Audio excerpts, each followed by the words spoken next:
ಎಲ್ರಿಗೂ ನಮಸ್ಕಾರ. ಮಾನ್ಯ ಡಿವಿಜಿಯವರ ಮಂಕುತಿಮ್ಮನ ಕಗ್ಗ, ದಿನಕ್ಕೊಂದು ಕಗ್ಗದೊಂದಿಗೆ ನಾನು ಕರುಣಾಕರ ಬಳಕೂರು. ಇಂದು ವಿಶ್ವ ಯೋಗ ದಿನಾಚರಣೆ. ವಿಶ್ವಕ್ಕೆ ಯೋಗ ಸೂತ್ರವನ್ನು ನೀಡಿರುವ ಗುರು ಪಿತಾಮಹ ಪತಂಜಲಿ ಮಹರ್ಷಿಯವರನ್ನು ಸ್ಮರಿಸುತ್ತಾ ನಿಮಗೆಲ್ಲರಿಗೂ ವಿಶ್ವ ಯೋಗ ದಿನಾಚರಣೆಯ ಶುಭಾಶಯವನ್ನು ಕೋರುತ್ತೇನೆ. ಆರೋಗ್ಯವೇ ಭಾಗ್ಯವೆಂಬ ಮಾತು ನೆನಪಿಸುತ್ತಾ ಇಂದಿನ ದಿನದಲ್ಲಿ ನಿಮ್ಮೆಲ್ಲರ ಆರೋಗ್ಯದ ಬಗ್ಗೆ ವಿಶೇಷವಾದ ಕಾಳಜಿ ನಾವು ವಹಿಸಿಕೊಳ್ಳುವಂಥ ಅಗತ್ಯ ಇದೆ. ಕೊರೋನಾದ ಭೀತಿಯ ನಡುವೆ ಬದುಕಬೇಕಾದ ಸ್ಥಿತಿ ನಮ್ಮ ನಡುವೆ ಇದೆ. ಇಂದಿನ ದಿನದ ಇನ್ನೊಂದು ವಿಶೇಷ ಭಯ ಹುಟ್ಟಿಸುತ್ತಿರುವಂಥ ಘಟನೆಯೇ ಸೂರ್ಯಗ್ರಹಣ. ಪ್ರಕೃತಿ, ಭೂಮಿ ಮತ್ತು ಸೂರ್ಯನ ಬಗ್ಗೆ ಸಾಮಾನ್ಯವಾಗಿ ಡಿವಿಜಿಯವರು ತಮ್ಮ ಅನುಭವದ ಸಾರದಲ್ಲಿ ಹೇಳಿರುವ ಕಗ್ಗವೇ 167ನೇ ಕಗ್ಗ. ಇಂದು ಆ ಕಗ್ಗವನ್ನು ಕೇಳೋಣ. ಕ್ಷಿತಿಚಕ್ರ ರವಿಚಕ್ರ ಋತುಚಕ್ರಗಳಿಹುದು ಮಿತರೊತ್ತಿ. ಕ್ಷಿತಿಚಕ್ರ ರವಿಚಕ್ರ ಋತುಚಕ್ರಗಳಿಹುದು ಮಿತರೊತ್ತಿ. ನರನಿಗಂತೆಯೇ ಕರ್ಮನಿಯತಿ, ನರನಿಗಂತೆಯೇ ಕರ್ಮನಿಯತಿ. ಕ್ಷಿತಿಕಂಪ ರಾಹು ಕೇತು ಭ್ರಮೆ ನರಪ್ರಗತಿ. ಕ್ಷಿತಿಕಂಪ ರಾಹು ಕೇತು ಭ್ರಮೆ ನರಪ್ರಗತಿ. ಅತಿಚರಿತೆ ಪ್ರಕೃತಿಯಲ್ಲಿ, ಅತಿಚರಿತೆ ಪ್ರಕೃತಿಯಲ್ಲಿ ಮಂಕುತಿಮ್ಮ. ಹೌದು, ಕೊರೋನಾದ ಭೀತಿ, ವೈಜ್ಞಾನಿಕ ವಿಶ್ಲೇಷಣೆ ಮತ್ತು ಭವಿಷ್ಯಶಾಸ್ತ್ರದ ನಡುವೆ ಇವತ್ತಿನ ಸ್ಥಿತಿ ಬಹಳಷ್ಟು ಚರ್ಚೆ ಆಗ್ತಾ ಇದೆ. ನಾವು ಚಿಕ್ಕವರಿದ್ದಾಗ ಶಾಲೆ ಹೋಗುವಾಗ ವಿಜ್ಞಾನದ ಮೇಷ್ಟ್ರು ಪಾಠ ಮಾಡಿದ್ದು ಈಗ ನೆನಪಿಗೆ ಬರ್ತಾ ಇದೆ.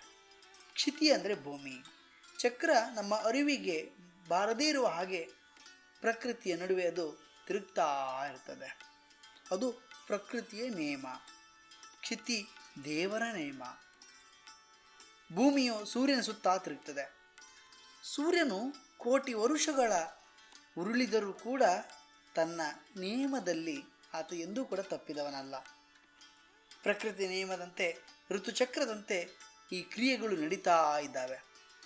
ಆದರೆ ನರನು ಅಂದರೆ ಮನುಷ್ಯ ಕರ್ಮ ಬಾಕಿ ಇರುವ ಕಾರಣಕ್ಕಾಗಿಯೇ ಈ ಭೂಮಿಯ ಮೇಲೆ ಆತ ಹುಟ್ಟಿದ್ದಾನೆ, ಮತ್ತೆ ಕರ್ಮವನ್ನು ಮಾಡುವುದಕ್ಕಾಗಿ. ಈ ಶರೀರದ ಹಿಂದೆಯೂ ಒಂದು ಪ್ರಕೃತಿಯ ನಿಯಮ ಇದೆ ಅನ್ನುವುದನ್ನು ನಾವು ಈಗಾಗಲೇ ತಿಳ್ಕೊಂಡಿದ್ದೇವೆ. ಈ ಕಲ್ಪನೆಯನ್ನು ಡಿವಿಜಿಯವರು ಈ ಕ್ರಿಯೆಯಲ್ಲಿ ಒಂದು ಬದುಕಿನ ಸತ್ವ ಇದೆ ಅನ್ನೋದನ್ನು ಈ ಕಗ್ಗದ ಒಳಗಡೆ ಪ್ರಸ್ತಾಪ ಮಾಡ್ತಾರೆ. ಭೂಮಿಯು ತನ್ನ ಚಲನೆಯ ಮೂಲಕ ಎರಡು ರೀತಿಯಲ್ಲಿ ತಿರುಗ್ತದೆ. ಒಂದು, ಅದು ತನ್ನ ಅಕ್ಷೆಯ ಮೇಲೆ ಸುತ್ತಾ ಇರ್ತದೆ. ಇನ್ನೊಂದು, ಸುತ್ತಿಕೊಂಡೇ ಸೂರ್ಯನ ಪರಿಭ್ರಮಣೆಯನ್ನು ಮಾಡ್ತದೆ.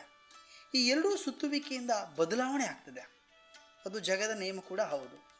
ನಾವು ಸಮಯ ಅಥವಾ ಕಾಲದ ಗಣನೆ ಮಾಡುವುದು ಕ್ಷಣ, ಗಂಟೆ, ದಿನ, ವಾರ, ತಿಂಗಳುಗಳ ಲೆಕ್ಕಾಚಾರದಲ್ಲಿ. ಈ ಸುತ್ತುವಿಕೆಯ ಆಧಾರದಿಂದ ಇವುಗಳ ಈ ಪ್ರವೃತ್ತಿಗೆ ಇದುವೇ ಕೆಲಸ, ಅವುಗಳ ಪ್ರವೃತ್ತಿಗೆ ಒಂದು ವ್ಯಾಪ್ತಿ ಇದೆ, ಇತಿಮಿತಿಗಳಿದ್ದಾವೆ. ಹಾಗಾಗಿ ಅವುಗಳು ಎಂದಿಗೂ ಕೂಡ ತಮ್ಮ ವ್ಯಾಪ್ತಿಯನ್ನು, ಇತಿಮಿತಿಗಳನ್ನು ಮೀರಲಾರವು, ಮೀರುವುದೂ ಇಲ್ಲ. ಈ ಭೂಮಿಯಲ್ಲಿ ಎಲ್ಲ ಜೀವಿಗಳಿಗಿಂತ ಬುದ್ಧಿವಂತನಾಗಿರುವಂಥ ಮನುಷ್ಯ ತನ್ನ ಕಾರ್ಯವ್ಯಾಪ್ತಿಯ ಮಿತಿಯ ಒಳಗಡೆ ಇದ್ದಾನೆಯೇ ಅಂತ ಪ್ರಶ್ನೆ ಮಾಡಿದರೆ ಇಲ್ಲ ಅಂತ ಉತ್ತರ ಬರ್ತದೆ. ಮನುಷ್ಯ ತನ್ನ ಅತಿಯಾದ ಬುದ್ಧಿವಂತಿಕೆಯಿಂದ, ನೋಡಿ, ಅತಿಯಾದ ಬುದ್ಧಿವಂತಿಕೆ, ಅತಿ ಹೆಚ್ಚು ಬುದ್ಧಿವಂತಿಕೆಯನ್ನು ಆತ ಬೆಳೆಸ್ಕೊಂಡಿದ್ದಾನೆ. ಆ ಕಾರಣಕ್ಕಾಗಿಯೇ ಪ್ರಕೃತಿ ಜ್ಞಾನಕ್ರಿಯೆಯನ್ನು ಮೀರಿಸುವ ಮಟ್ಟಕ್ಕೆ ಆತ ಬಂದು ನಿಂತಿದ್ದಾನೆ. ಸಹಜ ಕ್ರಿಯೆಗಳಿಗೆ ಇವನದ್ದೇ ಆದಂಥ ಕಲ್ಪನೆಗಳನ್ನು ಕಟ್ಟುವ ಮೂಲಕ ಭೂಮಿಯಲ್ಲಿ ಸಂಭವಿಸುವ ಭೂಕಂಪ ಇತ್ಯಾದಿ ಅನಾಹುತ ಘಟನೆಗಳಿಗೆ ರಾಹು ಕೇತುಗಳು, ಸೂರ್ಯಗ್ರಹಣ, ಚಂದ್ರಗ್ರಹಣ, ಹೀಗೆ ಬೇರೆ ಬೇರೆ ವ್ಯಾಖ್ಯಾನಗಳನ್ನು ಕೊಡ್ತಾ ಇದ್ದಾನೆ.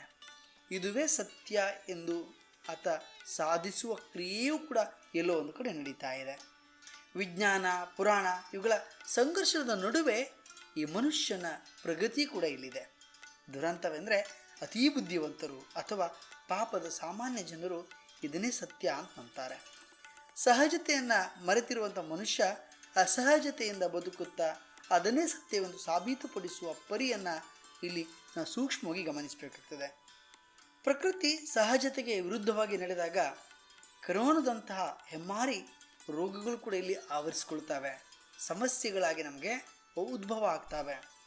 ಮನುಷ್ಯನು ತನ್ನ ಸ್ವಾರ್ಥಕ್ಕಾಗಿ ನೀತಿ ಧರ್ಮ ಆಚರಣೆಗಳನ್ನು ಗಾಳಿಗೆ ತೂರಿ ಮೋಸ ಇತ್ಯಾದಿಗಳನ್ನು ಮಾಡುವ ಮೂಲಕ ನಿರಂತರವಾಗಿ ಆತನ ಚಟುವಟಿಕೆಗಳಲ್ಲಿ ಆತನ ಕೆಲಸದಲ್ಲಿ ಅಸಂಬದ್ಧತೆ ಉಂಟು ಆಗ್ತಾ ಇರ್ತದೆ.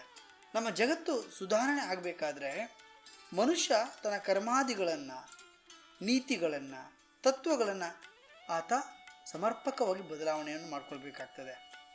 ಮನುಷ್ಯ ತನ್ನ ಮಿತಿಯನ್ನು ಮೀರಿದರೆ ಹೇಗೆ ಅಮೃತವು ಅತಿಯಾದರೆ ವಿಷವಾಗ್ತದೋ ಹಾಗೆಯೇ ಅವನ ಬದುಕು ಕೂಡ ಆಗ್ತದೆ ಅನ್ನೋದರಲ್ಲಿ ಯಾವುದೇ ಸಂದೇಹವಿಲ್ಲ. ಇನ್ನೊಂದು ಕಗ್ಗದೊಂದಿಗೆ ನಾಳೆ ಭೇಟಿಯಾಗ್ತೇನೆ. ಅಲ್ಲಿ ತನಕ ನಮಸ್ಕಾರ, ಶುಭ ದಿನ.